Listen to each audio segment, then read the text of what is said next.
Merci beaucoup. Et c'est vraiment un très grand plaisir d'être là, d'intervenir dans le cadre de ces 3 journées très, très créatives. Et mes remerciements vont donc, bien sûr, à Madame Bouchet, mais à toute son équipe aussi pour cette invitation autour d'un sujet magnifique, l'éveil culturel du tout petit, un sujet très important, comme M. Lavorie vient de le rappeler, sur le plan artistique, mais sur le plan sociologique également. Un sujet qui me touche pour plusieurs raisons. D'abord parce que j'ai été, il y a 2-3 ans, impliqué à Paris dans un projet qui s'appelait Langue, Langage et Culture, pour justement lutter contre les disparités que vous venez de signaler, qui était organisé par la direction de la famille de la petite enfance de la mairie de Paris. Aussi parce que j'ai longtemps travaillé, je travaille avec l'association Access, Action culturelle contre les exclusions et les ségrégations, qui avait été fondée par Tony Lenné, René Diatkin, Marie Bonafé, et qui a beaucoup insisté sur la lecture avec les tout-petits, la lecture avec les bébés, on l'entend ? La lecture avec les bébés. C'est mieux comme ça ? Moi, je recommence pas quand même. Voilà, donc cette association est vraiment très vivante. Et puis aussi, parce qu'à propos de culture, il se trouve qu'il y a très longtemps maintenant, j'avais beaucoup hésité moi-même à devenir médecin ou chef d'orchestre, et que donc la musique avait beaucoup d'importance, a beaucoup d'importance, une importance très grande dans ma vie, même si je ne vais pas parler tellement de musique ce soir. Voilà, la culture, c'est pas un luxe, c'est pas un en plus, c'est pas un privilège, c'est quelque chose de fondamentalement nécessaire. C'est ce qui permet de croire, de grandir, de respecter la vie psychique dans les 2 sens, que les adultes respectent la vie psychique des enfants, mais que les enfants respectent la vie psychique de ceux qui prennent soin d'eux. Voilà, donc c'est quelque chose de tout à fait indispensable. La culture et les liens, la culture, les arts, le langage, fonctionnent comme des liens, évidemment, fondamentaux, structurants pour le groupe, mais structurants pour l'individu très tôt. Je ne sais pas si ça a fait du bruit quand je bouge ou quand je bouge pas. S'il faut bouger, je bougerai, mais... Ça va, là ? C'est ça ? C'est mieux ? Bon. Des liens donc fondamentaux, la culture, les arts, le langage sont des liens absolument fondamentaux, structurants pour le groupe comme pour l'individu. Et le lien est tout à fait central dans mon propre trajet professionnel. Ce que je voudrais vous dire en 2 mots, quand j'ai commencé mes études de médecine, donc après avoir choisi médecine, je savais que je voulais être pédopsychiatre, mais à l'époque on pouvait à la fois faire pédiatrie, enfin se valider, se qualifier en pédiatrie et en pédopsychiatrie. Donc, attendez, c'est un tout petit peu agaçant ça. On pouvait donc à la fois se qualifier en pédiatrie et en pédopsychiatrie, ce qui est plus possible aujourd'hui, et ce qui est dommage d'ailleurs, parce que c'était très intéressant à l'époque de pouvoir aller aussi du côté de la maladie du corps, et pas seulement de la maladie de la psyché. Et c'est un premier type de lien, les liens entre le corps et la psyché, puis après je suis devenu pédopsychiatre, et j'ai longtemps travaillé dans un hôpital, à l'hôpital Saint-Vincent-de-Paul, qui a fermé depuis, et ensuite à Necker. Ces 2 hôpitaux où j'ai été à Saint-Vincent-de-Paul et je suis à Necker responsable du service de pédopsychiatrie générale, avec des bébés, des enfants et des adolescents, mais quand même à titre personnel, je me suis surtout mobilisé dans 3 domaines: le développement précoce du tout petit, donc on va en parler ce soir, l'autisme et les troubles du spectre autistique, comme on dit aujourd'hui, et l'adoption, parce que... Ouais. Mais si je m'en vais, on ne m'entend plus. Si. L'adoption, parce que j'avais été formé justement à Saint-Vincent-de-Paul par Michel Soulet, qui avait été un des précurseurs de la réflexion sur les enjeux psychologiques et psychopathologiques de l'adoption. Voilà, comme lui, j'ai été longtemps membre du Conseil supérieur de l'adoption et responsable aussi pendant quelques années du Conseil national pour l'accès aux origines personnelles, pour aider les personnes qui sont nées sous X, c'est-à-dire sous secret et sous anonymat, à retrouver quelque chose de leur histoire précoce. Voilà, et en fait, ces 3 domaines sont distincts, mais ils sont quand même interdépendants, ils sont reliés par quelque chose qui est la question du lien. le développement précoce du tout petit, la mise en place de son appareil psychique, on va en parler ce soir, c'est en grande partie la manière dont le bébé va établir ses liens avec son entourage et comment il va pouvoir se représenter psychiquement ces liens. L'autisme, les troubles du spectre autistique, les autismes graves correspondent à des situations où les enfants échouent totalement ou partiellement à mettre en place ces fameux liens. Et l'adoption est une situation particulière. L'adoption est une situation particulière où les enfants doivent mettre en place ces fameux liens avec des adultes qui ne les ont pas fabriqués, qui ne les ont pas engendrés, mais qui vont se positionner pour eux comme des adultes, comme des parents à part entière toute la vie. Voilà, donc bébé, autisme, adoption, ce qui fait lien, c'est le lien, l'étude du lien, dans le lien, par le lien, qui est devenu au fil des années vraiment une problématique tout à fait centrale dans ma façon de réfléchir, le développement des enfants, les troubles du développement, dans ma pratique, dans mes réflexions théoriques. Je ne dis pas que c'est une obsession, mais c'est vraiment quelque chose de tout à fait central dans ma démarche, cette question du lien. Et je dis souvent, notamment aux étudiants à Paris, que l'absence de lien, d'où l'importance de l'accès à la culture, je vais revenir, l'absence de lien n'est pas la liberté. La liberté, c'est la mise en place de liens, et de liens dont on puisse faire quelque chose de créatif. L'absence de lien, c'est une prison. L'absence de lien, un petit jeu de mots étymologique, si vous voulez, c'est l'aliénation, avec un A privatif. L'aliénation, c'est l'absence de lien, dans l'autisme en particulier.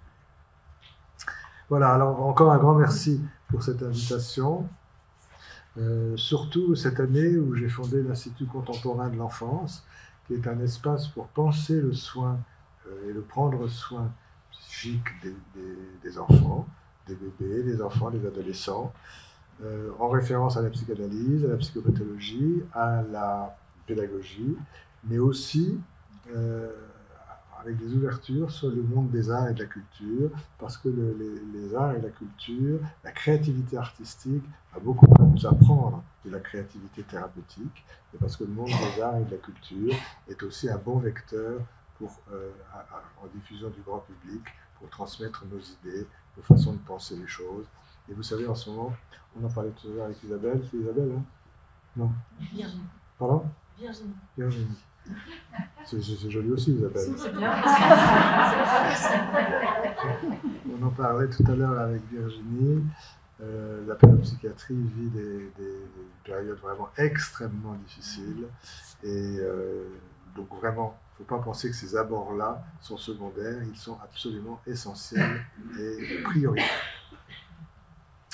Alors peut-être, puisque c'est le démarrage de ces 3 journées, peut-être un tout petit mot, très bref, pour essayer, c'est difficile d'ailleurs, de définir la culture. En philosophie, le mot culture s'oppose à nature. Nature, culture. Bon. En sociologie, comme en éthologie, la culture est définie de façon plus étroite comme ce qui est commun à un groupe d'individus et comme ce qui le soude, c'est-à-dire ce qui est appris, qui est transmis, produit, inventé. Selon l'UNESCO, la culture peut être définie de la manière suivante, je cite un des textes de l'UNESCO, dans son sens le plus large, la culture peut aujourd'hui être considérée comme l'ensemble des traits distinctifs, spirituels, matériels, intellectuels et affectifs qui caractérisent une société ou un groupe social. Bon, on comprend ce que ça veut dire, mais c'est quelque chose d'un petit peu abstrait. Elle englobe, outre les arts, les lettres, les sciences, les modes de vie et les lois, les systèmes de valeurs, les traditions et les croyances. Ce réservoir commun évolue évidemment dans le temps, par les échanges et dans les formes d'échange. Il se constitue de multiples manières distinctes d'être, de penser, d'agir et de communiquer en société.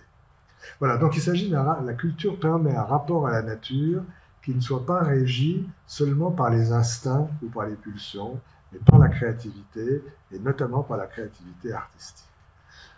Est-ce que la culture est spécifiquement humaine? Toujours très difficile de savoir ce qui est spécifiquement humain. Vous savez que on a pu lire le rire est le propre de l'homme. Bon, c'est pas si sûr, parce qu'il paraît que les grands singes savent rire entre eux, ont une certaine forme d'humour. On a pu dire aussi que le langage était le propre de l'homme. C'est pas tout à fait vrai non plus. On a pu dire que la capacité de réguler ses pulsions était le propre de l'homme. Peut-être un peu, mais quand on voit ce qu'on voit, c'est pas tout à fait certain non plus. Vraiment. La réflexivité, donc, peut-être spécifiquement humaine. Peut-être ce qui serait plus spécifiquement humain, j'avais tout à l'heure, c'est la narrativité. La capacité de se raconter à soi-même sa propre histoire et de la penser sur plusieurs générations. Ça, c'est peut-être quelque chose qui est plus difficile à imaginer pour les animaux. Mais bon, c'est difficile de se mettre dans la tête. C'est déjà difficile de se mettre dans sa propre tête. Alors c'est difficile de se mettre dans la tête des animaux à ce sujet. En tout cas, je vais arrêter là-dessus pour les définitions de la culture, mais le bébé arrive dans un monde qui le précède, évidemment, où il y a déjà de la pensée, où il y a déjà du langage, où il y a déjà de la culture, où il y a déjà des organisations, des relations. Et chaque bébé, avec les personnes qui en prennent soin, les parents, les professionnels, il doit trouver sa place là-dedans. Il doit activement, ce n'est pas quelque chose qui va lui tomber dessus passivement, il doit conquérir les processus de pensée, conquérir le code de la langue, conquérir, s'approprier l'organisation des relations dans le groupe, dans sa famille et dans le groupe où il va s'insérer, s'approprier la culture. Il faut l'aider, bien sûr, c'est une co-construction, mais à chaque génération, chaque bébé va, avec les adultes qui s'en occupent, reco-construire tous ces processus. Et il y parvient en fonction de ses forces personnelles, mais aussi en fonction de nous, on peut l'y aider considérablement. Voilà, je terminerai là-dessus en disant que la culture, c'est quelque chose qui est entre le je et le nous. Je vais y revenir tout à l'heure à propos des objets transitionnels, mais la culture participe fondamentalement à l'édification du je, au fait de pouvoir devenir un sujet, ce qui fait que l'enjeu de l'accès à la culture est tout à fait considérable. Je l'ai déjà dit, mais je le répète, ce n'est pas quelque chose qui vient en plus. C'est quelque chose à quoi tous les enfants devraient avoir droit. Vous avez tout à fait raison, encore une fois, monsieur l'avocat. Voilà.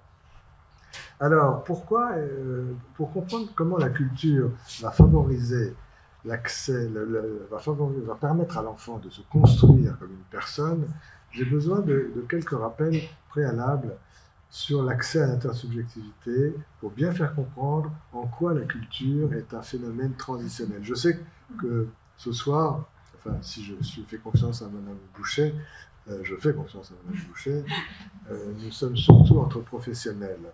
Donc je vais pouvoir aller un petit peu vite, mais quand même je crois qu'on peut repartager ça pour bien comprendre comment la culture est un phénomène transitionnel au sens winnicottien du terme.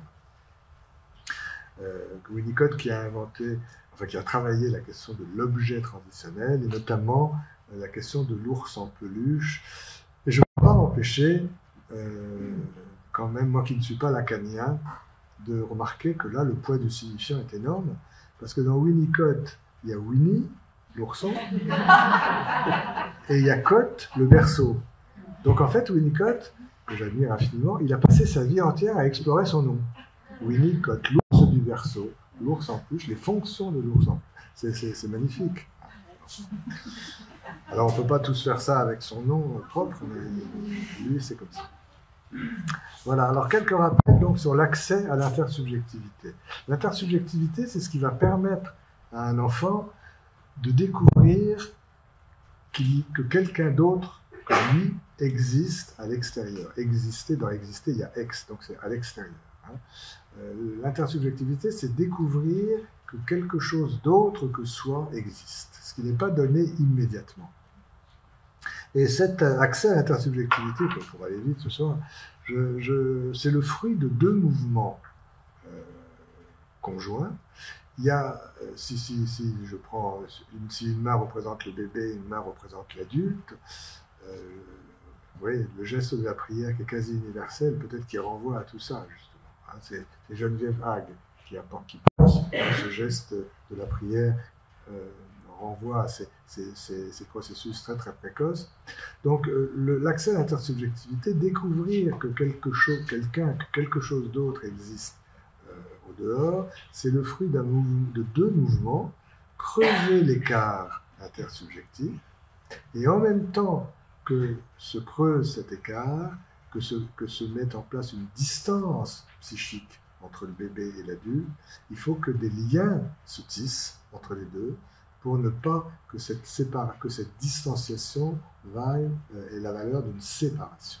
Pour rester ensemble, malgré le lien, malgré la distance qui commence à s'instaurer. Je prends toujours l'exemple d'une araignée au plafond. Ici, c'est pas possible, c'est trop beau, mais admettons. Une araignée au plafond qui voudrait aller par terre, elle ne se jette pas par terre.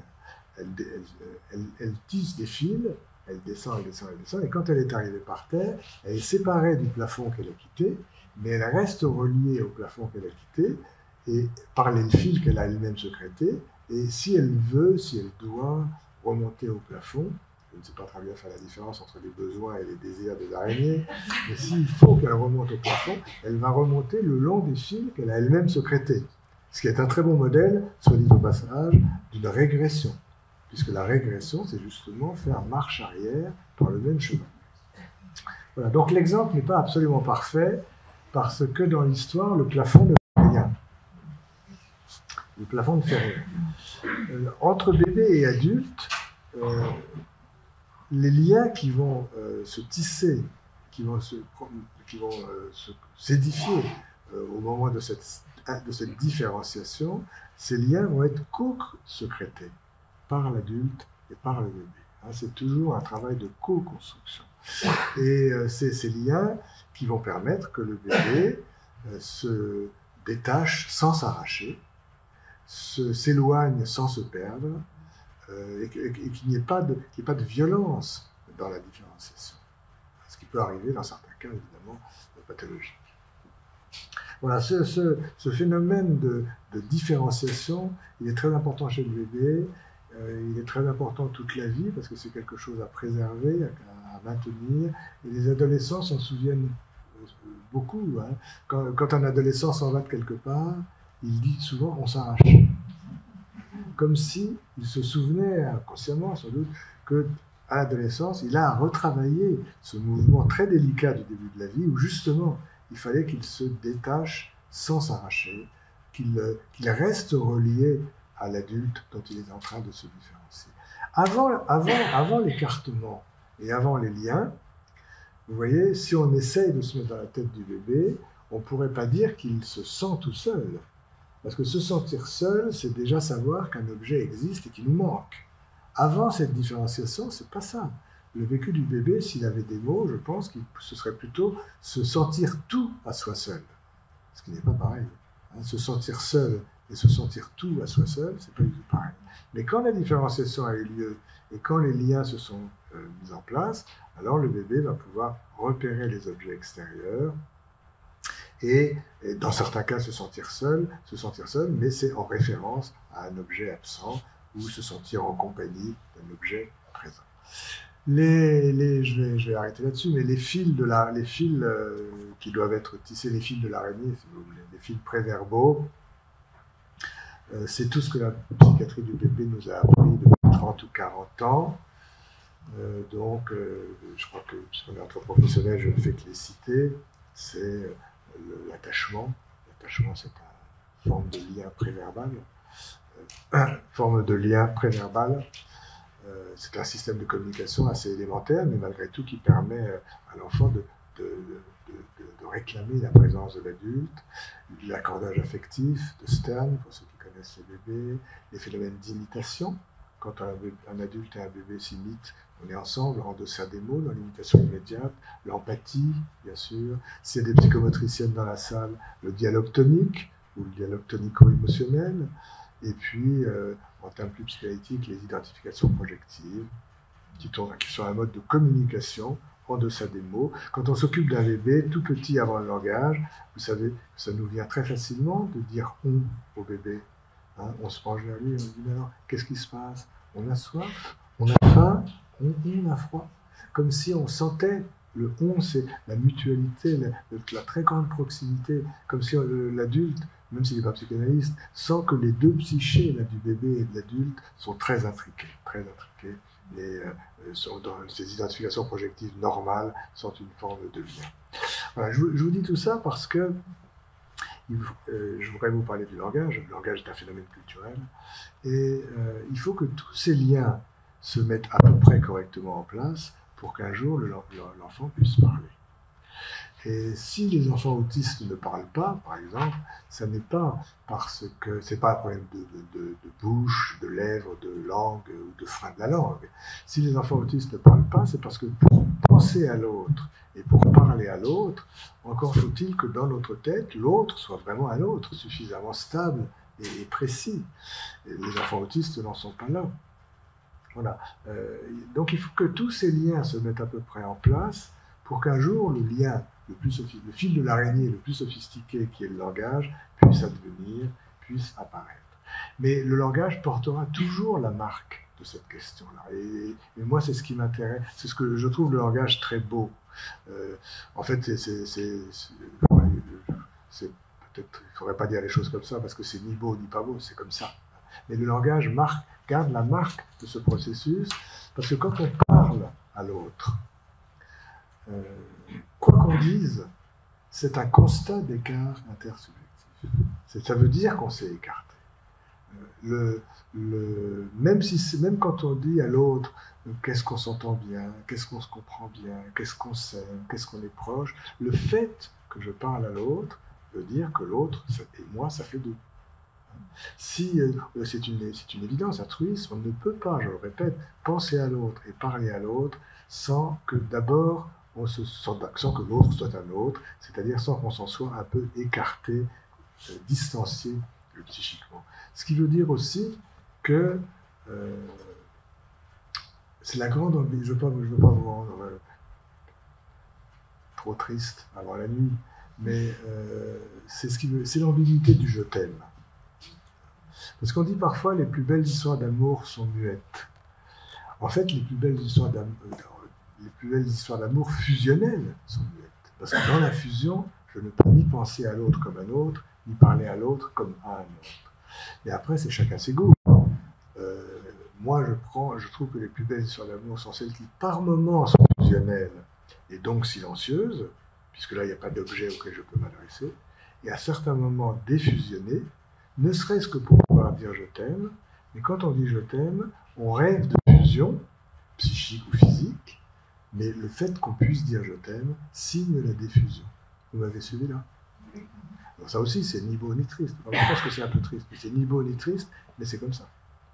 Et le langage garde cette marque du processus initial de différenciation, parce qu'à la fois il marque l'écart intersubjectif dont je viens de vous parler, et il cherche à passer en par-dessus, il cherche à le masquer, marquage et masquage. Voilà, vous voyez que l'accès au langage, j'y reviendrai tout à l'heure, est un des aspects de l'accès à la culture. Ça se joue à deux. Aucun enfant ne va entrer dans le langage tout seul, c'est le fruit de la différenciation, c'est le fruit de l'accès à l'intersubjectivité. Mais c'est un phénomène culturel par excellence. Voilà, alors, quand je disais à l'instant que l'accès au langage garde la marque de ces processus très précoces de différenciation, je voulais dire aussi qu'il n'y a pas d'accès au langage sans une certaine dose, une certaine dimension de violence développementale. Et effectivement, le langage filtre les choses. Il apparaît quand la différenciation a eu lieu, c'est le fruit de la différenciation, il renforce la différenciation, et en même temps, ce qu'on va faire passer par le langage est une traduction, c'est-à-dire un peu une trahison aussi, de tout ce qu'on a pu vivre avant, en deçà des mots. Il y a d'autres formes de narrativité, vous le savez bien, la narrativité par les sensations, la narrativité par le corps, par le comportement, par les expressions faciales, émotionnelles, par les images mentales. La narrativité verbale, que Stern a beaucoup étudiée, ne vient que beaucoup plus tard. Et quelque part, c'est un filtre. C'est un filtre, mais c'est en même temps un filtre magnifique, parce qu'avec le langage, on peut dire beaucoup, beaucoup de choses, même au-delà des mots. Voilà, alors, je voulais rappeler tout ça sur l'accès à l'intersubjectivité, parce que, oui, que la question principale, c'est comment on se distancie sans violence, sans traumatisme développemental, et comment dans l'intervalle doivent apparaître toute une série de liens, j'en ai parlé un petit peu, et un jour le langage, et un jour la culture.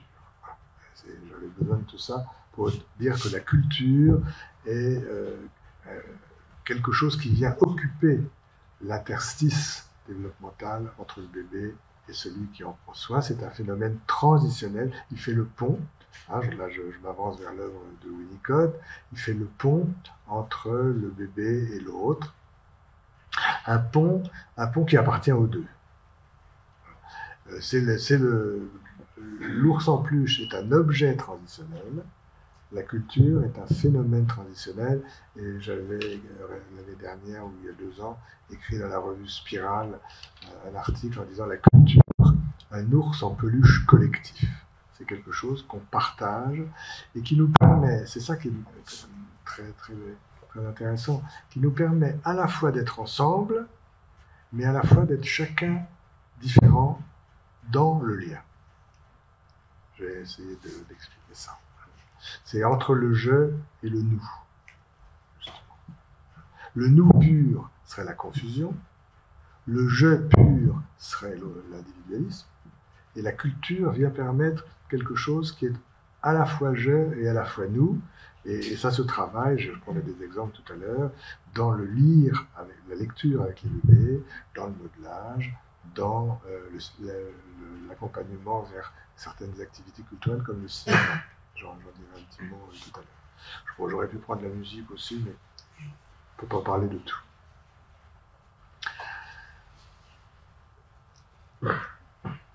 Voilà, alors,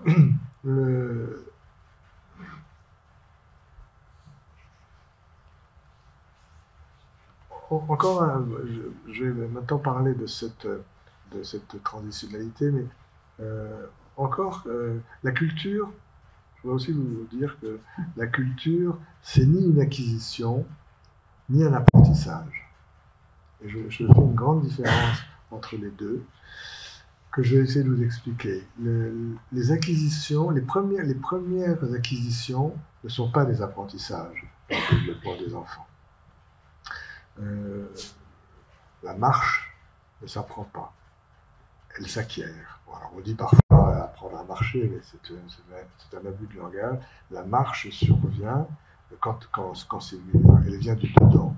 Elle vient quand tous les processus musculaires, neurologiques, développementaux sont prêts.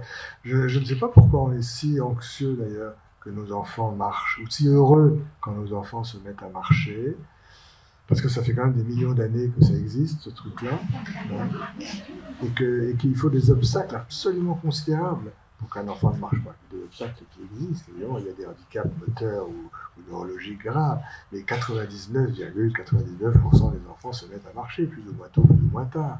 Mais tout le monde se met à marcher, et pourtant on est très très fiers.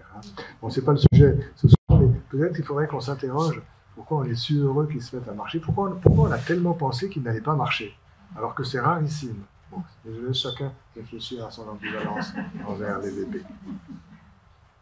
Bref, on n'apprend pas à marcher. De même, on n'apprend pas à dire « je », et on n'apprend pas à dire « oui ». Si je savais apprendre aux enfants à dire « je » ou à dire « oui », j'aurais beaucoup moins de mal avec les enfants autistes que je n'en ai, justement. Ou alors si on leur apprend à dire « je » ou à dire « oui », c'est de l'ordre d'un dressage comportemental qui ne traduit rien de leur existence personnelle en tant que sujet. Voilà, donc les premières acquisitions ne sont pas des apprentissages, les premières acquisitions viennent du dedans.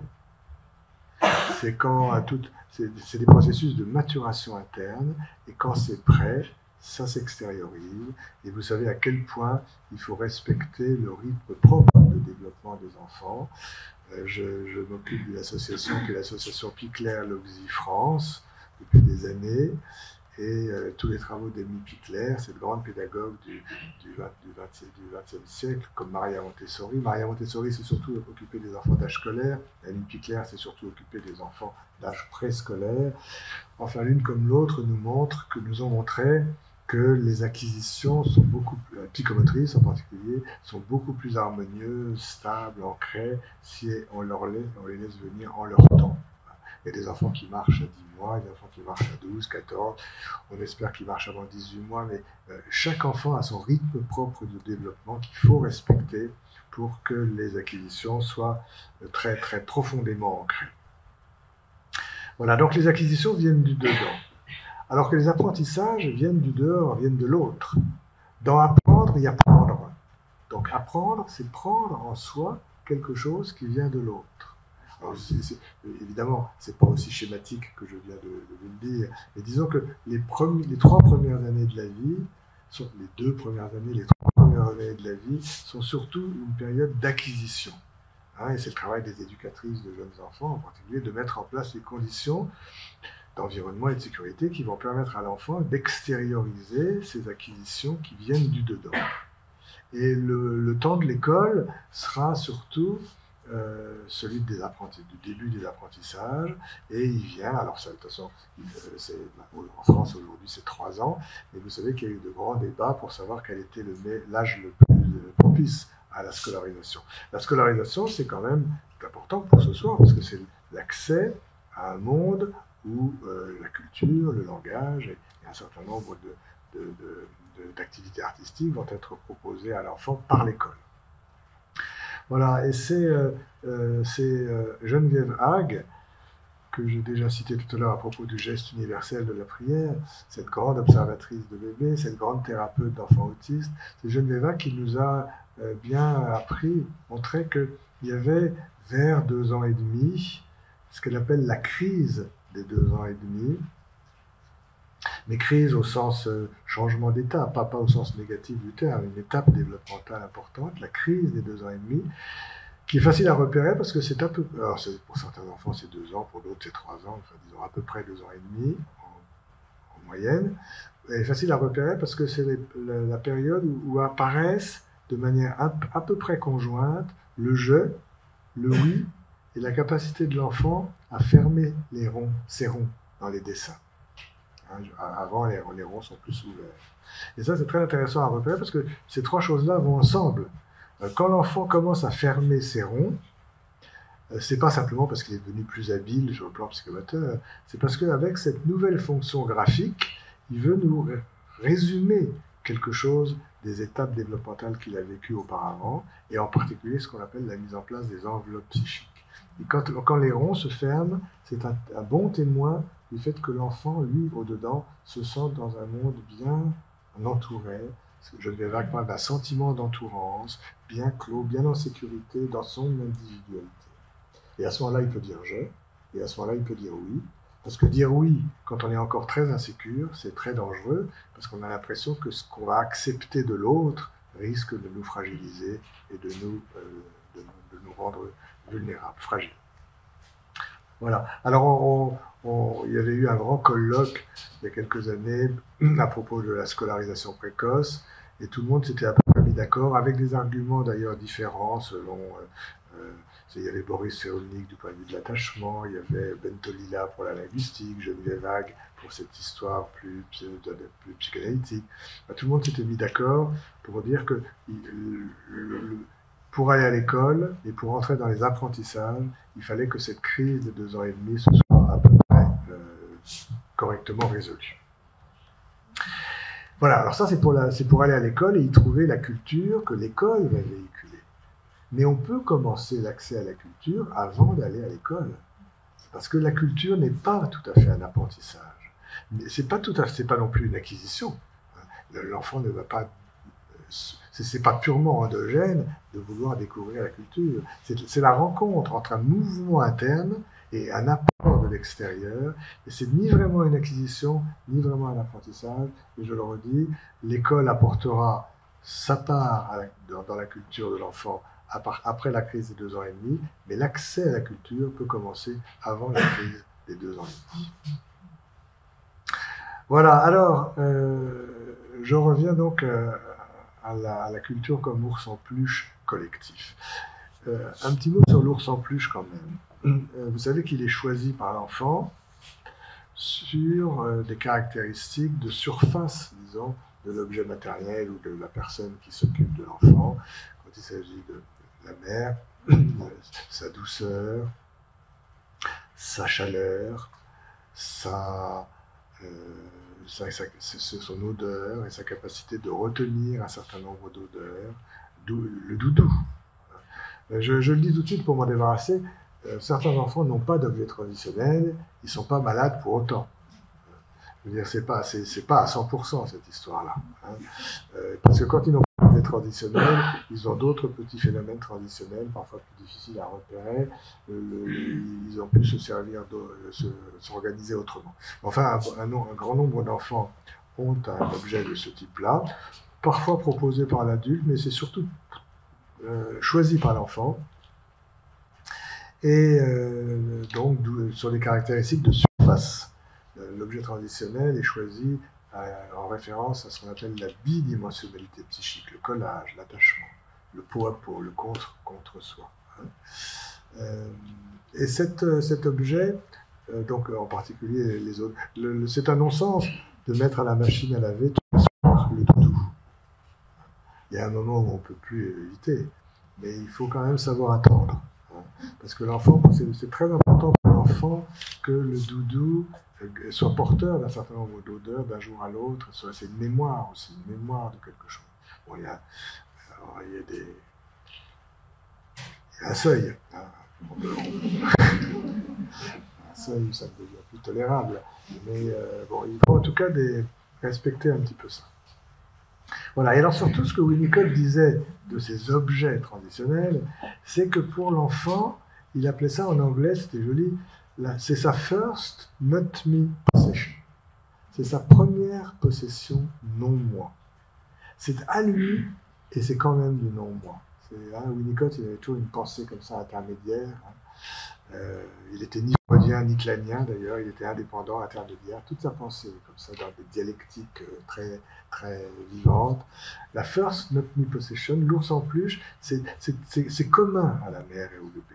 Quand je dis la mère, hein, vous comprenez, c'est le personnage qui la mère ou le personnage qui tient lieu. L'ours en peluche, c'est un objet qui fait le pont entre le bébé et qui les aide justement à se distancier sans se lâcher. Un peu comme moi, ça me fait penser un peu au chewing-gum. C'est-à-dire que chacun peut en avoir un bout et puis on peut s'écarter et on est quand même relié. Le chewing-gum, c'est les fils de l'araignée aussi. Mais là, c'est plus psychique, l'ours en peluche, évidemment.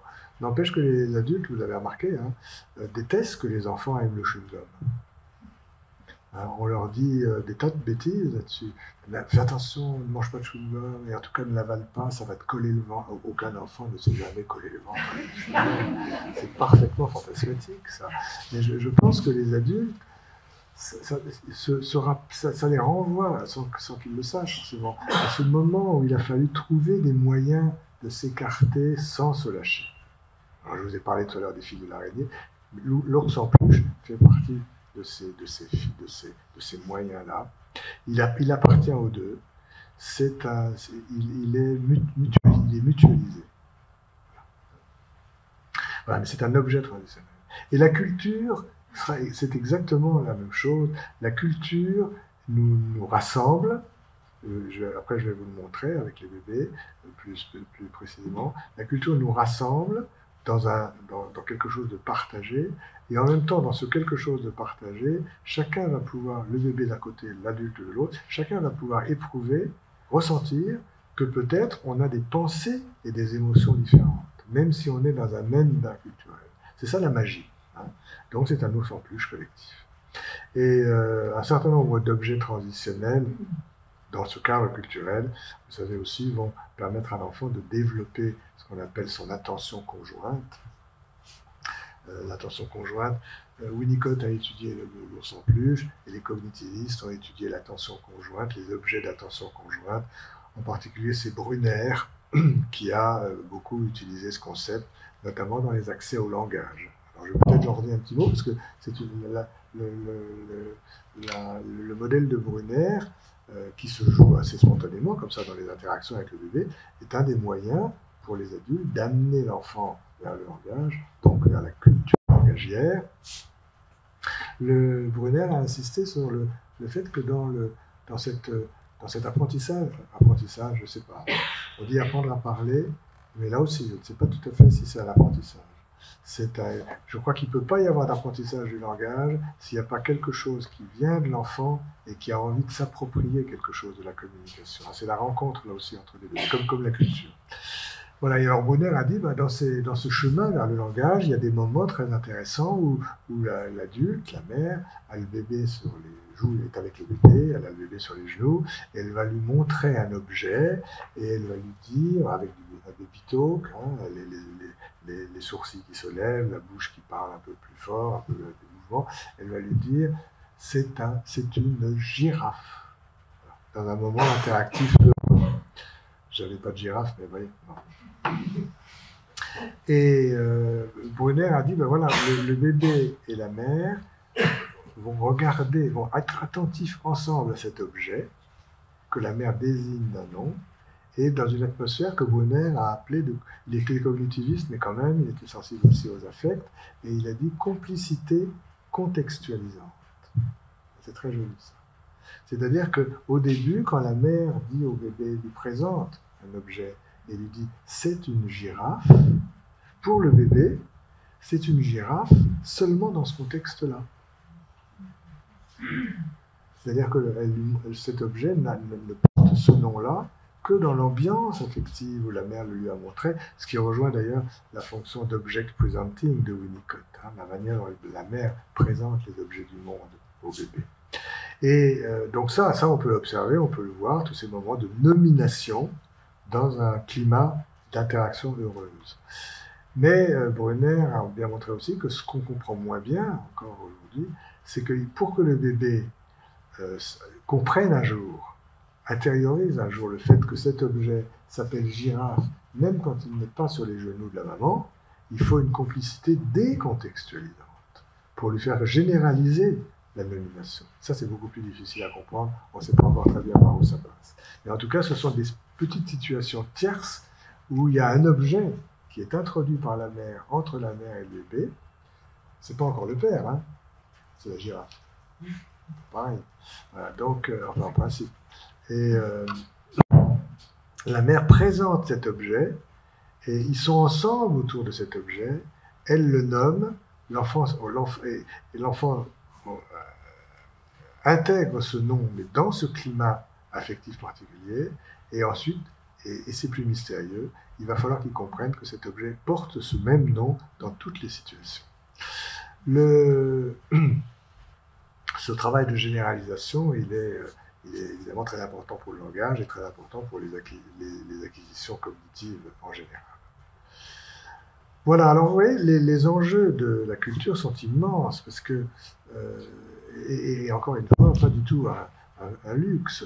Les enjeux de l'accès à la culture, c'est ce qui va permettre à l'enfant de ressentir avec l'adulte des choses ensemble, de ressentir en termes de sensations, en termes d'émotions, en termes d'affect, voilà. de découvrir que la vie psychique de l'autre, même quand on est ensemble, c'est parce qu'on est ensemble qu'on peut admettre que peut-être quand même la vie psychique de l'autre n'est pas tout à fait la même que la sienne. C'est-à-dire que dans ce climat heureux, on peut supporter la différence. C'est une façon de croire en la vie psychique de l'autre. Et c'est aussi des situations où chacun va évidemment respecter la vie psychique de l'autre. En jouant de cette manière-là avec des bébés, c'est une proclamation de respect de la vie psychique de l'enfant. Et l'enfant découvre aussi la vie psychique de l'adulte. C'est ce qu'on a appelé les états mentaux. Peter Fonagy en particulier a beaucoup travaillé cette question des états mentaux qui sont les précurseurs, les prémices de la théorie de l'esprit, qui se mettra en place plus tard. Voilà. Autrement dit, comme l'ours en peluche, la culture, je pense souvent comme ça, est un tiers qui s'introduit entre l'adulte et l'enfant, mais un tiers reliant, pas un tiers séparateur. Le tiers séparateur, ça c'est la caricature du père oedipien qui vient dire stop, ça suffit comme ça, maman est laisse un peu, je ne sais pas comment le dire parce qu'avec les discours genrés en ce moment, il faut faire attention à ce qu'on dit, donc je ne le dis pas, voilà. Mais, enfin, le père vient faire la loi et dit tu n'es pas tout pour maman, j'existe aussi. Bon, voilà. On peut le dire comme ça c'est ça. Mais là, il s'agit de la culture, et c'est pour ça qu'elle doit intervenir très tôt, est un tiers pré-oedipien, et pas du tout un tiers séparateur, mais au contraire un tiers reliant, un tiers nourricier, un tiers contextualisateur de la dyade. L'ours en peluche, qui fait qu'on est ensemble malgré la distance, parce que la distance est comblée par un objet ou des phénomènes communs dans lesquels on se sent ensemble, mais où on peut éprouver que chacun est différent sans que ce soit une coupure. Oui.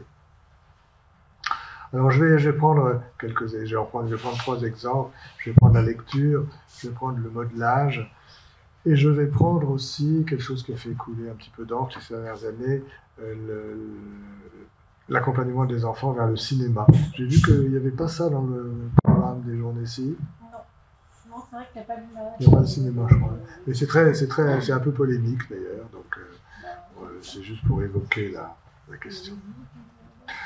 Bon, lire avec les bébés, vous le sentez quand même à travers tout ce que j'ai déjà dit, ça n'a rien à voir, ça n'est pas réductible au fait de lui apprendre à lire.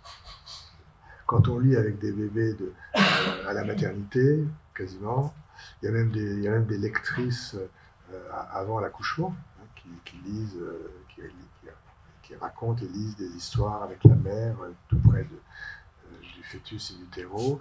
Enfin, quand on lit avec les bébés de 1 mois, 2 mois, 6 mois, la question n'est pas du tout de favoriser l'accès à la lecture. C'est pas ça le sujet, comme on dit. La lecture est une façon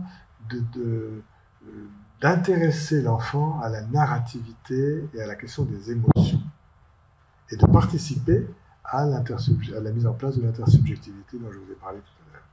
Alors, un tout petit mot sur la narrativité. Je l'ai dit tout à l'heure, mais j'ai dit très vite. La narrativité, c'est un très beau concept, ancien d'ailleurs, qui a des racines multiples, des racines philosophiques. Paul Ricoeur a beaucoup parlé de l'identité narrative de l'être humain, et il a beaucoup étudié les empêchements de la narrativité. Il y a des racines linguistiques, il y a des racines sociologiques, il y a des racines historiques. L'histoire est une science narrative, la psychanalyse aussi d'ailleurs. D'ailleurs, la psychanalyse devrait beaucoup plus se considérer comme une science narrative que comme une science expérimentale, évidemment. Nous avons tout à fait une légitimité, une prétention à la légitimité à la prétention scientifique, et pas du côté des sciences dites pures et dures, mais du côté des sciences humaines et narratives. Ça, ce que je viens de dire me déplaît, parce que je veux dire, c'est comme si les sciences expérimentales étaient pures et dures, et que les sciences humaines étaient par essence impures et molles. Pas du tout. Les sciences humaines ne sont pas impures et molles, mais c'est un autre registre épistémologique, et il ne faut pas se comparer, il ne faut pas faire de confusion. Bon, voilà, donc la narrativité a des racines épistémologiques multiples, et aujourd'hui, donc c'est un concept ancien, mais aujourd'hui, ce concept revient en force à propos du bébé, et peut-être certains d'entre vous, j'en suis sûr même, ont lu ce livre absolument magnifique de Daniel Stern qui s'appelle « Le journal d'un bébé ». Le journal d'un bébé. Qui est déjà assez ancien, je crois qu'il est sorti en 1990-92, mais que vraiment il faut lire si vous ne l'avez pas déjà lu. Daniel Stern avait une capacité incroyable de se mettre dans la peau, dans le regard du bébé, dans le vécu du bébé. Enfin, bon, les psychologues, psychanalystes, psychiatres d'enfants devraient, comme lui, être très en lien avec leur propre partie infantile, mais lui, il avait vraiment un don tout particulier pour ça. Et dans ce livre-là, c'est juste un souvenir, il prend un exemple pour montrer qu'il y a une narrativité quasi sensorielle au départ, bien en deçà des mots. Il prend l'exemple d'un bébé qui, par exemple, dans son berceau le matin, imaginons un bébé dans son berceau qui verrait passer un rayon de soleil sur sa couette, et puis il regarde ça, il l'inscrit dans sa mémoire, c'est une petite trace mnésique visuelle.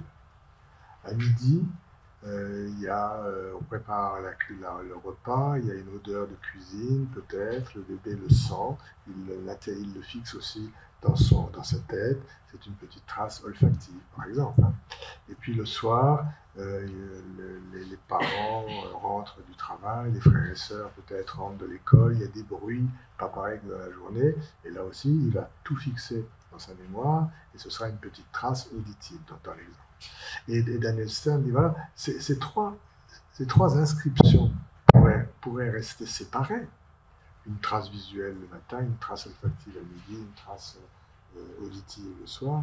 Mais la narrativité, c'est ce qui va lui permettre un jour au bébé de dire tout ça, c'est ma vie. Tout ça, c'est moi. Alors, quand on est adulte, on oublie cette question-là, ça nous paraît évident. Et si on se met dans la peau d'un bébé, c'est pas évident de faire des liens entre des expériences sensorielles disjointes et qui pourraient rester disjointes s'il n'y a pas un fil narratif qui se met en place. Et le fil narratif ne peut venir que de l'autre, parce que le bébé est très immature, très inachevé, très à la naissance, ce qui est une caractéristique de l'espèce humaine, mais je ne vais pas développer ça ce soir, c'est la néoténie. Le bébé a besoin de l'autre, de nous, pour construire sa narrativité. C'est bien ça notre aide à l'accès au langage et à la culture langagère. Voilà, alors, il y a des tas de récits qui s'emboîtent. Les sensations, c'est purement neurologique, neurophysiologique. Mais la sensation, elle est juste au niveau du corps. Dès que ça devient une perception, la perception, c'est déjà un petit récit différent de la sensation. Donc le corps raconte, la perception raconte, le corps raconte, et toutes les figurations symboliques, corporelles, gestuelles, les images mentales racontent, et puis un jour, il y aura le soi verbal de Stern, qu'il explique dans ce livre, et il place ça vers 15-16 mois, c'est-à-dire quand l'enfant sera devenu capable, peut-être pas de raconter son histoire encore, parce qu'il n'a pas les mots, mais de se raconter sa propre histoire à lui-même, qui est sans doute le plus important à ce moment-là de la vie. Voilà, alors lire avec les bébés, vous voyez, ça va travailler ces choses-là. Et ça n'a rien à voir avec la lecture au sens classique, scolaire du terme. C'est être ensemble. Quand on lit un livre avec un bébé, par exemple, on va s'asseoir par terre avec lui, ou s'il est vraiment tout petit, on va l'avoir dans les bras, et on va prendre un livre, voilà, et puis le livre, ce sera un objet d'attention conjointe, au sens de Brunner. C'est une petite triade qui s'instaure. Dès que le bébé peut se dire, il se passe là quelque chose qui n'est ni moi, ni elle, la mère, le bébé est en train de construire la triade, une place pour le tiers. Le livre, je le disais tout à l'heure en souriant, c'est pas le père encore, mais c'est la place du père, la place du tiers futur. Parce que la mère, elle regarde le livre, et un bébé qui va bien, en principe, quand il voit que la mère est intéressée par quelque chose, il va aller regarder là où elle regarde. Hein, c'est le suivi du regard. Pour ceux qui connaissent, qui s'intéressent à l'autisme infantile, dans le chat, il y a cet item-là qu'on code, le suivi du regard. Un bébé qui va bien regarde là où l'adulte regarde, si l'adulte a du plaisir. Parce que tout ça, c'est fondamentalement ancré sur le plaisir. Alors ça veut dire qu'il faut que l'adulte ait du plaisir. Mais cette phrase, elle est absurde. Il faut que l'adulte ait du plaisir. Le plaisir, ça ne se décrète pas. Bon, quand on est parent, en général, on peut trouver un certain plaisir. Alors, on va maximaliser les expressions. Mais t'as vu je voulais pas reprendre le nounours ou la girafe, mais enfin, t'as vu l'animal, là, qu'est-ce qu'il est beau, t'as vu comme il est bien dessiné, et on dirait qu'il a... Ou alors, au contraire, t'as vu cette image-là, qu'est-ce que j'ai peur. Et l'enfant vit les sensations de l'adulte, qui lui montre quelque chose, Et il peut ressentir, ça l'intéresse, mais il peut commencer à ressentir que peut-être lui ne ressent pas la même chose.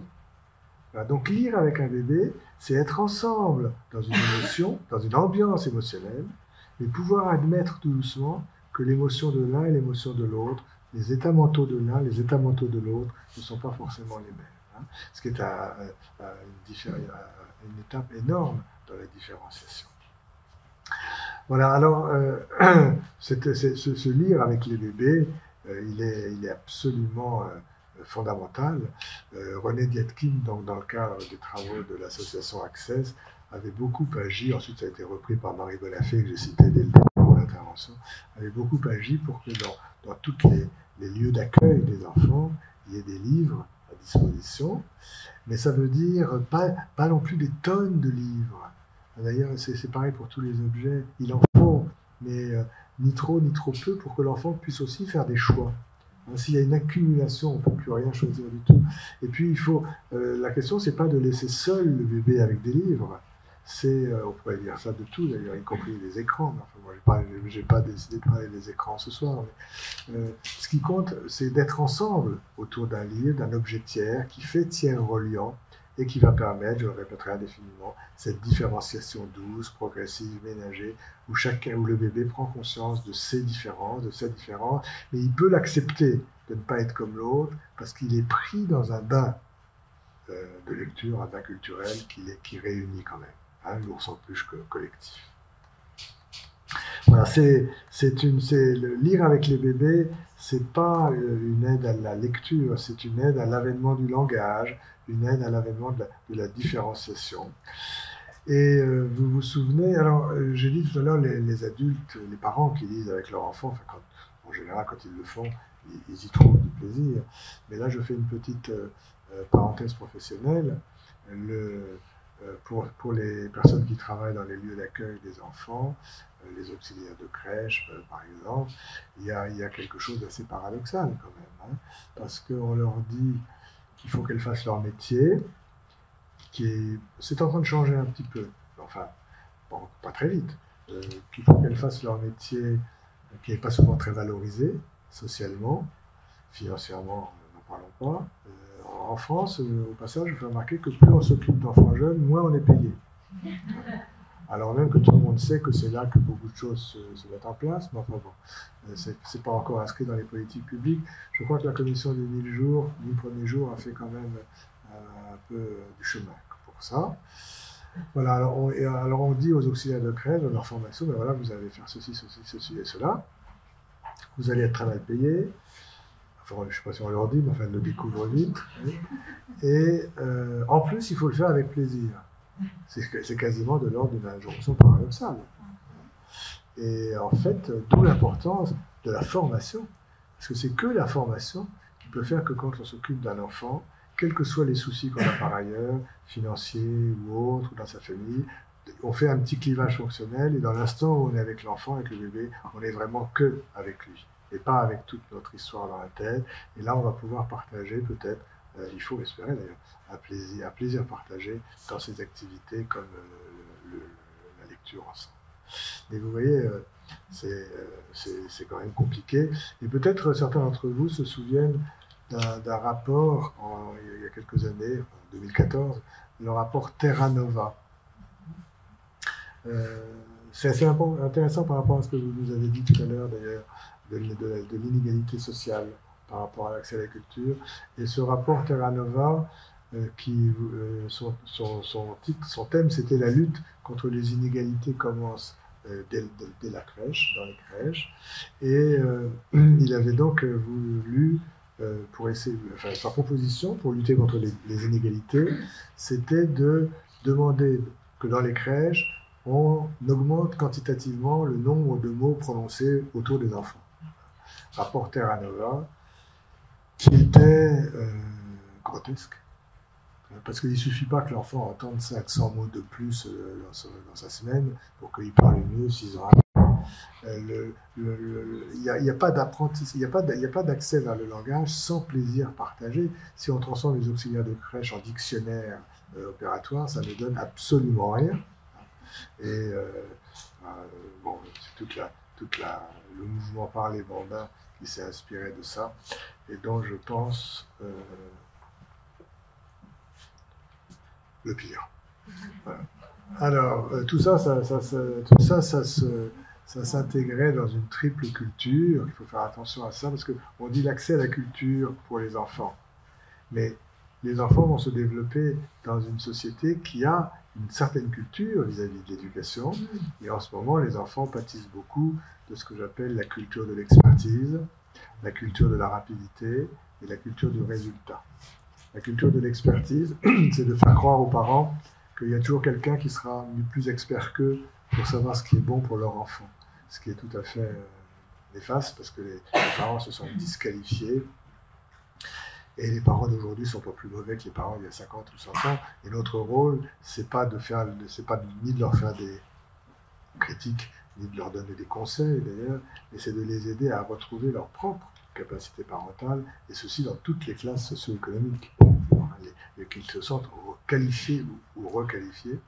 La culture de la rapidité, elle disqualifie les rythmes propres du développement de chaque enfant. Et puis la culture du résultat, eh bien, si on ne s'intéresse simplement à savoir si l'enfant réussit ou ne réussit pas ceci ou cela, on ne prête aucune attention aux procédures qualitatives d'apprentissage et d'acquisition qui sont évidemment beaucoup plus intéressantes. Alors, le temps passe et je vais encore évoquer deux choses. J'en ai pour 5 minutes. Je vais évoquer deux choses. C'est les activités de modelage et la question du cinéma, quand même. Je vous en parle un petit peu en ce moment. Voilà, alors les activités de modelage, évidemment, avec lesquelles on peut travailler l'accès à la culture par la réalisation, disons, de sculptures infantiles. C'est très intéressant, mais il faut voir que là aussi, quand on joue à la pâte à modeler avec les enfants,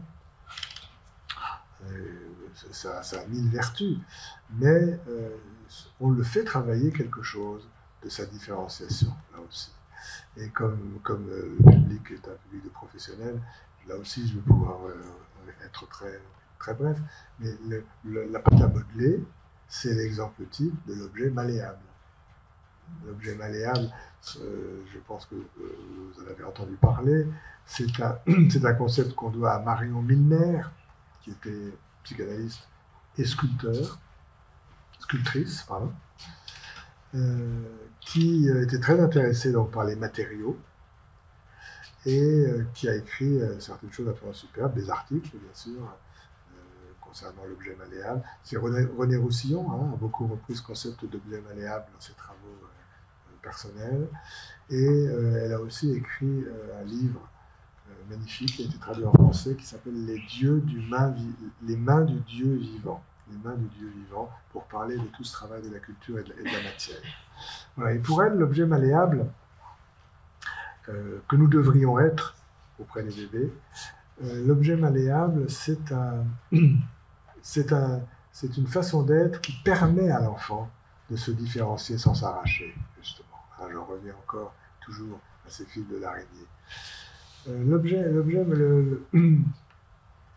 L'objet malléable, je vais vous le résumer en quelques phrases. Et ce que je vais vous dire, essayez de le penser en pensant à la pâte à modeler, si vous voulez, en pensant au sein, en pensant à la mère, en pensant au cadre psychothérapeutique et en pensant aux institutions. Parce que la malléabilité n'est pas simplement une question de personne, c'est une question de dispositif. De temps en temps, dans les magasins de jouets ou dans les tabacs, parfois, on vend des petits passe-temps qui sont des petites boules faites d'un drôle de polymère. En ce moment, on n'en vend pas, mais ça reviendra. D'un drôle de polymère qui sont qu'on peut prendre dans la main. Alors on dit passe-temps, mais vous voyez, j'essaie de vous montrer que c'est pas simplement superflu, ça touche quelque chose de très profond. Ça rejoue, ça figure, ça illustre quelque chose de très profond. Alors imaginez que vous avez ça dans la main. Vous pouvez le serrer très fort, avec rage, sans le casser. C'est pas friable. Un objet malléable, il n'est pas friable. On peut, voilà. Il est mou, donc on peut enfoncer ses doigts dedans et sentir entre la peau et la petite boule la fusion. La frontière entre la peau et la matière disparaît au bout d'un moment, on est dans la fusion. Mais comme il n'est pas collant, on peut aussi lâcher et vivre le plaisir de la diffusion. Donc on peut expérimenter successivement la fusion, la diffusion, la refusion, la rediffusion, etc. Et chaque fois dans l'objet, on laisse des traces, comme notre empreinte, comme des traces, comme des vestiges de ce qu'on vient de faire. Et l'objet a une capacité d'élasticité, d'auto-restauration.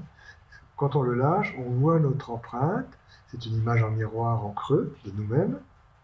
Et puis l'objet va se restaurer, s'auto-restaurer et reprendre sa forme initiale. Et comme ce n'est pas un être vivant, il n'y a aucun risque de vengeance. Même si on l'a serré de tout le temps, il ne va pas nous sauter à la figure, il n'y a pas de risque de retaliation. Hein, vous écoutez tout ça en pensant à une personne, par exemple, qui ne serait pas indestructible, pas friable, invulnérable, qu'on peut attaquer sans la détruire. Je dis là, la personne, l'adulte, sans la détruire, pas collante, ou dans laquelle on peut se voir, et qui, quand elle s'auto-restaure, garde une mémoire de ce qui s'est passé, mais on revient, il y a une capacité de restitution ad integrum, comme on dit en médecine. Ben, vous voyez, un sein comme ça, c'est merveilleux, une mère comme ça, c'est merveilleux, ça n'existe pas d'ailleurs, une mère comme ça, c'est merveilleux, un cadre thérapeutique comme ça, c'est merveilleux, une institution comme ça, c'est merveilleux, parce que ce sont des caractéristiques de surface de l'objet dont il est plus facile de se séparer, parce qu'on sent que l'objet va garder une trace de nous. Si c'est bien, les enfants qui vont bien, ils n'ont pas d'objet autistique froid et dur. Dans un objet autistique froid et dur, il n'y a rien de tout ce que je viens de vous dire qui se passe.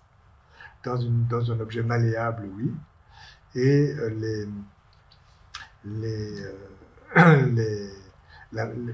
Winnicott avait beaucoup travaillé la question de la séparation au sein, dans le monde interne de l'enfant. Mais là, Marion Milner a ajouté quelque chose en disant, bien sûr, il faut que l'enfant ait des capacités en lui-même de se séparer de l'objet, mais il y a des objets dont on se sépare facilement et sans violence, ce sont les objets malléables. Et malléable, ça ne veut pas dire mou. Et pour ceux qui s'occupent de l'adolescent, vous savez bien que les adolescents ont besoin non pas d'un cadre mou, mais ils ont quand même besoin d'un cadre malléable qui peut se déformer et se transformer, qui garde le souvenir de ce qui s'est passé et qui se restaure à chaque fois pour repartir d'un bon pied. Voilà, donc quand on joue, c'est ce que je voulais essayer de vous montrer, quand on joue à la pâte à modeler avec les enfants, bien entendu, on essaie de les amener vers quelque chose d'esthétique, d'intéressant, des personnages, de ceci, de cela, mais en même temps qu'ils font tout ça, ils réexpérimentent le médium malléable, et ce médium malléable, il est au cœur du processus de différenciation. Un dernier mot sur le cinéma. Et donc, évidemment, aller au cinéma avec un enfant n'a rien à voir avec le fait de laisser tout seul un enfant devant les écrans, mais les écrans de cinéma ou écrans divers, iPad, télévision et autres. Mais je ne vais pas me lancer dans cette discussion-là ce soir. Parce que, encore une fois, la culture, c'est pas tout seul dans son coin. Hein. Il faut être avec l'enfant. Plus tard, on peut avoir des activités culturelles éventuellement tout seul, mais quand on est plus tard, on n'est jamais tout seul. Parce que quand on est plus tard, on a les autres dans la tête, alors que le bébé n'a pas encore les autres dans la tête. Donc au début, il n'y a pas de culture tout seul pour les bébés. Voilà, mais alors, il y a eu des discussions pour savoir s'il fallait emmener les tout petits, 8 mois, 1 an, 14 mois, 15 mois au cinéma. Alors, on pourra en discuter si vous voulez tout à l'heure. Il y a des expériences intéressantes qui ont été menées là-dessus.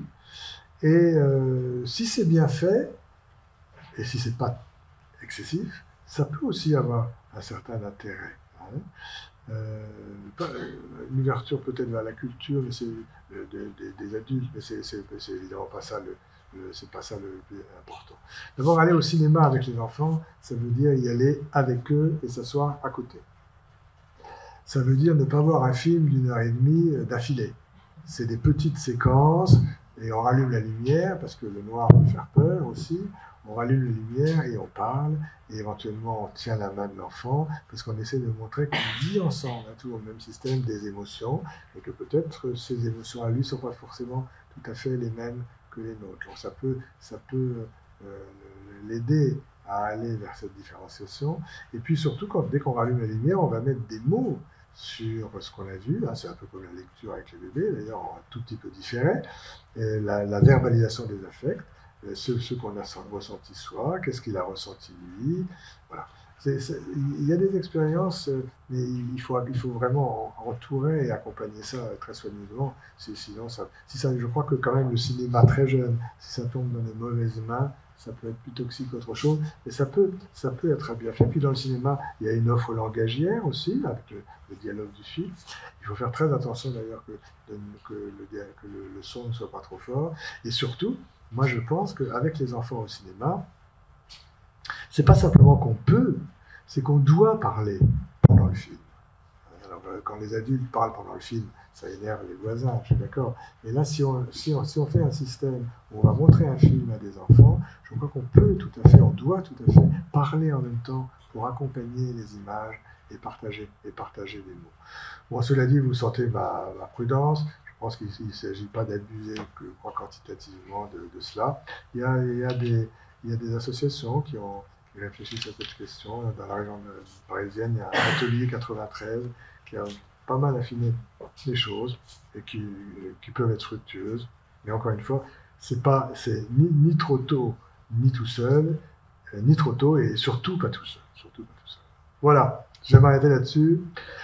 Le centre de tout ça, c'est que savoir que l'autre existe, que l'autre est soi, que lui et moi, on peut partager des émotions, mais aussi vivre des émotions différentes, mais quand même avec un plaisir partagé.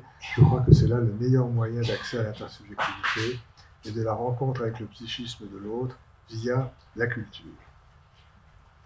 Et puis vous savez que, je termine là-dessus, que le bébé, il commence sa vie avec un conflit que Donald Melzer a appelé le conflit esthétique. Le conflit esthétique, je terminerai là-dessus, on va raconter une petite histoire. Le conflit esthétique, Donald Melzer, qui a beaucoup travaillé avec les enfants autistes, qui était psychanalyste à Londres, il a été amené à penser que très tôt, très tôt, peut-être dès les premiers jours, première rencontre avec la mère, avec l'objet maternel, le bébé a une sorte d'interrogation, une perplexité, disons. Il est un peu perplexe, étonné devant la mère, ébloui par la mère. Comme si, Melzer avait toujours une façon assez poétique d'ailleurs de faire part de ses théories, et il disait comme si le bébé se demande si c'est aussi beau dedans que dehors, quelle que soit la beauté objective de la mère, bien sûr. Le bébé est ébloui par sa mère, quelle que soit la mère. D'ailleurs, la notion de beauté objective n'a pas de sens, parce que la beauté est parfaitement subjective, mais pour les bébés, cette interrogation, il est ébloui par l'apparence de la mère, et très tôt, il serait capable de se demander qu'est-ce qu'il y a là-dedans. C'est un peu comme la fable de La Fontaine aussi.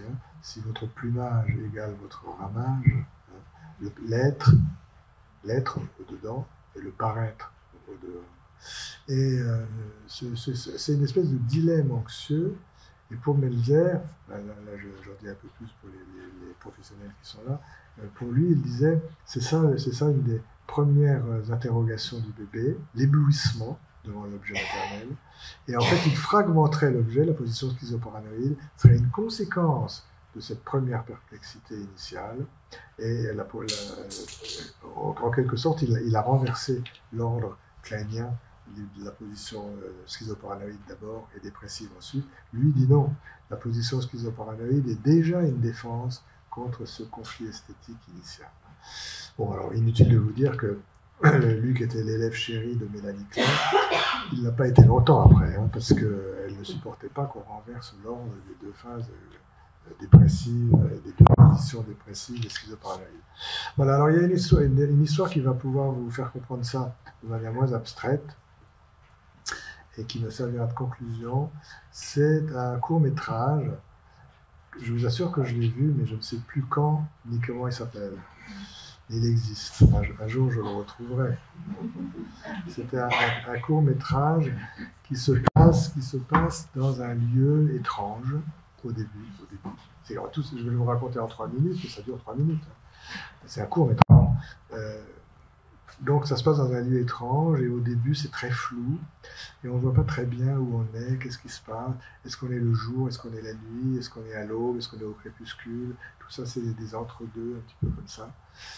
Voilà, et puis les choses vont se mettre au point progressivement, c'est un peu, un peu comme un générique où tout serait flou d'abord et puis après ça se met au point. Voilà, alors on sait au début, on ne sait pas très bien si on est dans une prison ou dans un musée. D'autant plus qu'à l'époque où il y avait ce court-métrage, les gardiens de musée étaient un peu habillés comme les gardiens de prison, c'est plus le cas maintenant, mais ils avaient un képi et tout ça. Et on sent qu'on est quelque part comme ça, et puis il y a une foule qui s'agite, il y a des rumeurs, des gens qui se parlent, on sent l'angoisse monter, on sent qu'il s'est passé quelque chose, et puis ça se met au point, on comprend qu'on est dans un musée, et on va même assez vite comprendre qu'on est au Louvre. Il y a une foule de gens qui s'agitent et puis qui décident finalement d'appeler. On comprend qu'on est en train d'appeler le ministre de l'Intérieur ou le ministre de la Culture, etc. Le cinéaste est derrière cette foule-là. Et puis ça se met au point, on a compris qu'on était au Louvre et que sans doute il s'est passé quelque chose de très grave pendant la nuit. On est le matin. Et donc le cinéaste suit la foule et puis on va vers une grande porte. Et la porte va s'ouvrir et on se dit il a dû se passer quelque chose. Et effectivement, on se dit on a volé la Joconde. Non, il s'est passé quelque chose, mais de beaucoup plus grave encore. Je vous laisse attendre 10 secondes.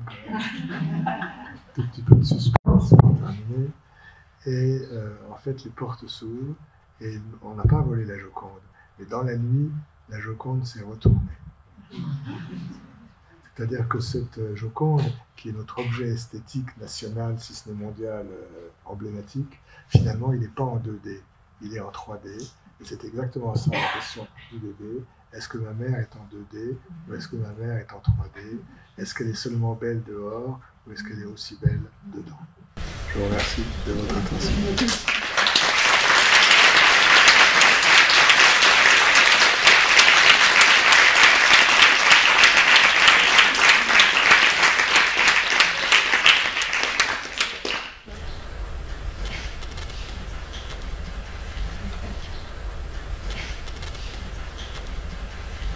J'aimerais bien que vous reveniez sur cette personne qui a... Marion Milner. Oui, voilà, de l'objet malléable. Voilà, son parcours, actrice. Son parcours. Un petit peu, oui. Elle est anglaise d'origine. Elle a fait une analyse, pas avec Winnicott, mais je ne sais plus très bien avec qui. Et elle était sculptrice. Voilà, et donc elle s'était vraiment intéressée aux matériaux, à la terre. Alors, elle était sculptrice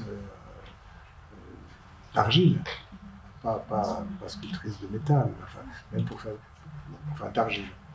Et elle était passionnée par la texture de la terre, le travail avec la terre, la glaise.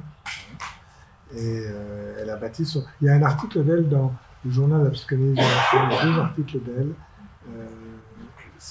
Dans le journal de la psychanalyse de l'enfant, c'est déjà assez ancien, mais vraiment, c'est un article décisif sur les effets et les formes de l'illusion, où elle explique très très bien ce que c'est que cet objet malléable. Je ne l'ai pas dit tout à l'heure, mais en fait, pour pouvoir se séparer de l'objet, pour que l'enfant puisse se séparer, il faut qu'il ait sa propre créativité, il faut qu'il invente son ours en peluche dont il a besoin pour le mettre entre la mère et lui et pouvoir se retirer. Mais il faut que l'objet ait ce qu'on appelle des caractéristiques, ce qu'elle appelle des caractéristiques de séparabilité. Si la mère, par exemple, est très froide, donc quand je dis la mère, écoutez, on est entre nous, quand je dis la mère, c'est peut-être le père, l'adulte. Si l'adulte est très froid, si on ne peut rien mettre de soi dans l'autre, il y a une expression en français, si l'autre n'imprime pas notre empreinte, Voilà. On a du mal à le quitter parce qu'on ne sait pas s'il va garder une image de nous. En fait, au-delà de la théorie, dans des choses très simples de la vie, dans les institutions, quand arrivent les grandes vacances, même avec des enfants autistes, on leur dit, bon, c'est un petit peu triste, on ne va pas se voir pendant un certain temps, mais tu vas penser à moi, et moi je vais penser à toi aussi. C'est-à-dire que pour se séparer, il faut, je recite à nouveau Geneviève Hague, elle nous a tellement appris de choses, il faut que, c'est l'exemple de la mitose.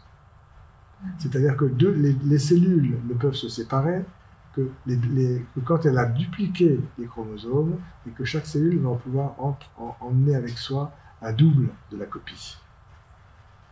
Cellule mère qui donne 2 cellules filles, et pour que les cellules filles se séparent, il faut qu'elles aient repliqué le chromosome et que chacun emporte une copie des deux. Voilà, donc dans la séparation, il y a un petit peu de ça. Quand on se sépare, ce qui est douloureux en général, c'est qu'on se dit « moi je vais penser à elle », mais on n'est pas sûr qu'elle pensera à moi. Enfin, il. Voilà. Et c'est dans les mots qu'on peut rassurer l'enfant en disant que chacun emporte une trace de l'autre. Et ça, c'est vraiment un effet de la malléabilité. Dans les caricatures psychopathologiques, qui sont évidemment extrêmement réductrices, mais une mère déprimée n'imprime pas. Parce qu'elle est trop préoccupée par son propre... Une mère de marbre n'imprime pas. Une mère de marbre, on peut être de marbre, quelle que soit la structure psychique, mais une mère de marbre est très énigmatique pour un enfant. Pas seulement parce qu'il ne la comprend pas, mais parce qu'il ne sait pas si elle garde une trace de lui. Quand les enfants reviennent dans une institution, par exemple, certains d'entre vous travaillent sans doute dans des hôpitaux de jour, des IME, quand les enfants sont sortis et qu'ils reviennent dire bonjour, comme on dit, c'est très important ce retour pour dire bonjour. Ils ne vont pas lire les dossiers pour savoir ce qu'on a marqué. Ils vont aller voir les gens qui se sont occupés d'eux pour savoir si les gens se souviennent de lui, la mémoire vivante. Si avant de partir, il avait laissé suffisamment de traces en l'autre qui durent. C'est tout ça qu'elle a exploré vraiment magnifiquement, Marianne.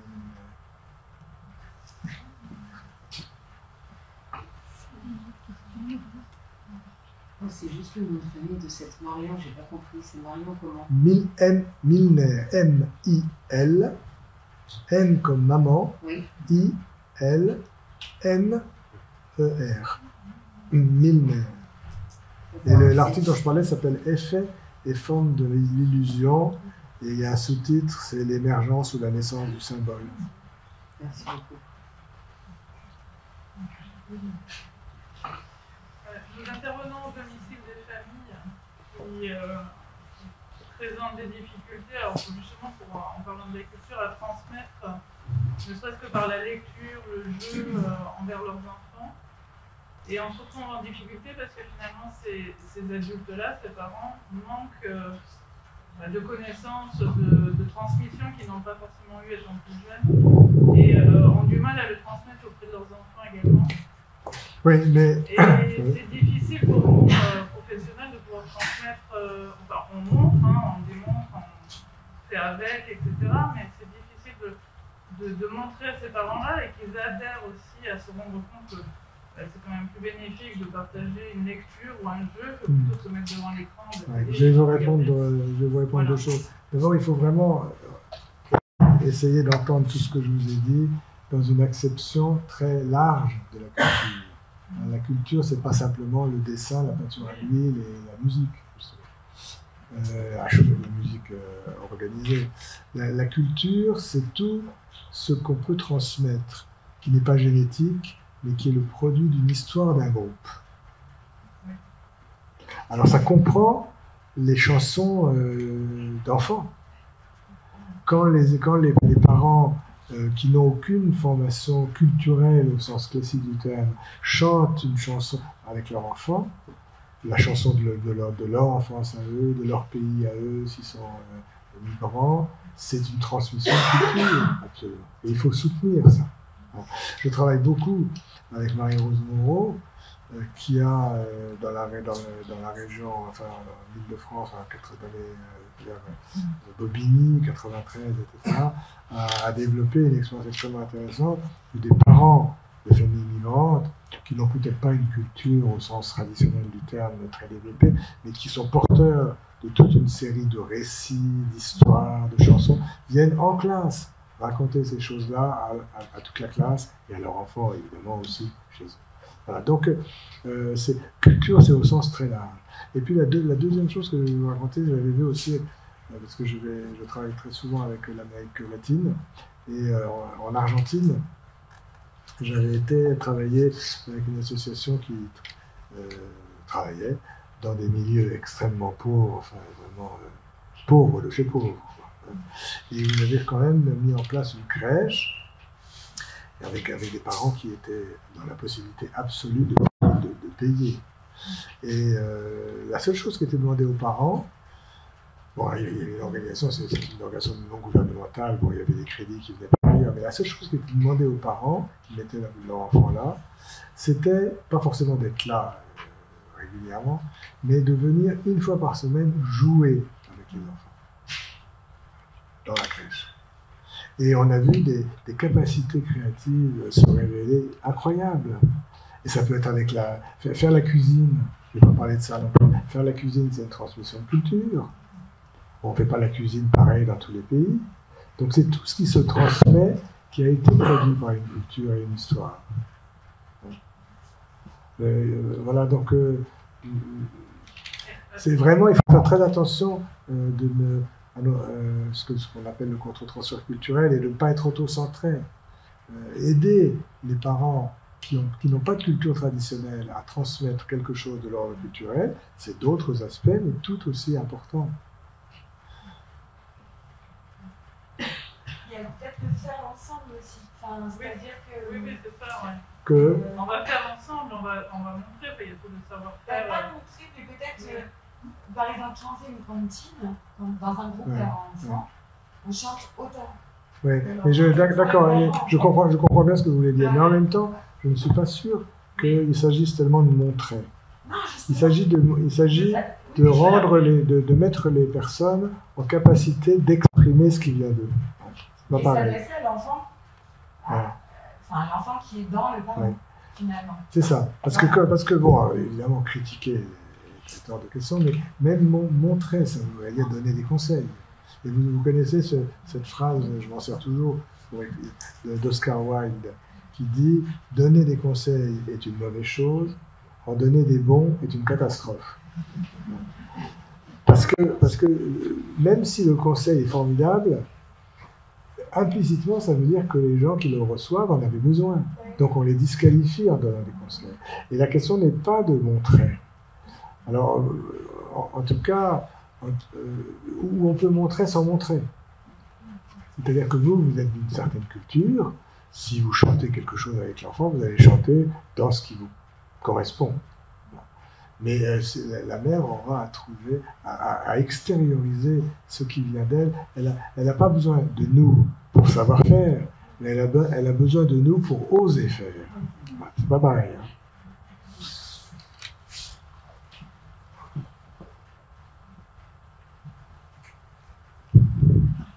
Pour revenir à la lecture, qu'est-ce que vous pensez, ou qu'est-ce que ça évoque le fait qu'en français on n'ait pas de verbe pour lire quand on ne sait pas lire? On dit à un enfant qui ne sait pas lire, lis un livre, tu lis un livre, parce que regarder un livre ou observer les images, c'est pas pareil.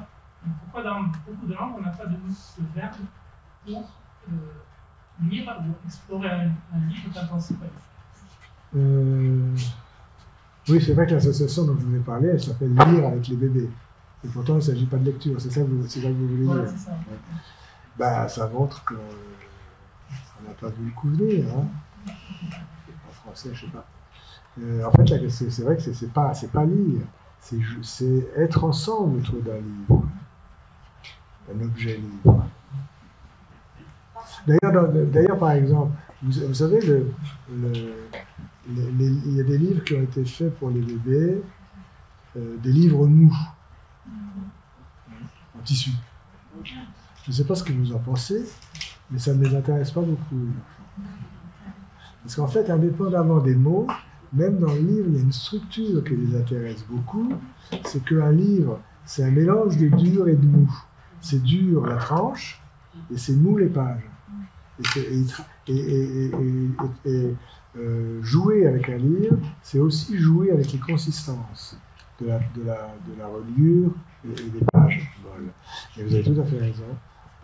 Qu'est-ce qu'on pourrait inventer? Parce qu'être ensemble avec un livre, ça ne veut rien dire pour un enfant. On va réfléchir. Avec les lettres de lire, on écrit lier, hein, pour revenir à la question du lien.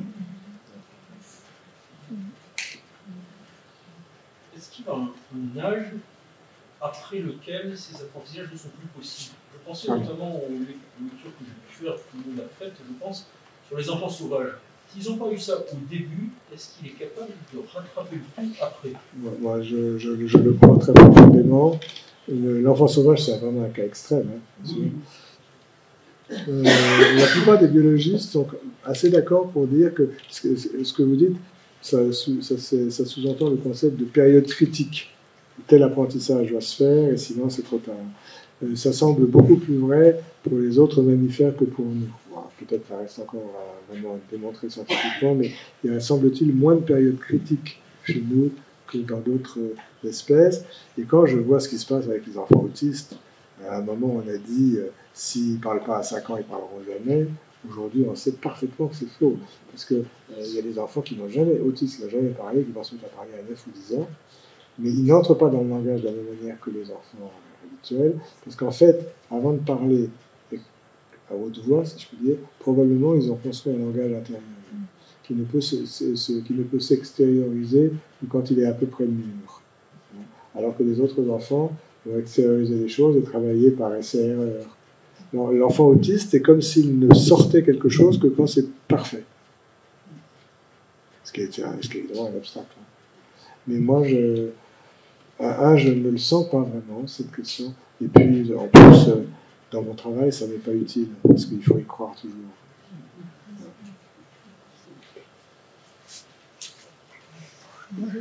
Merci beaucoup, merci infiniment.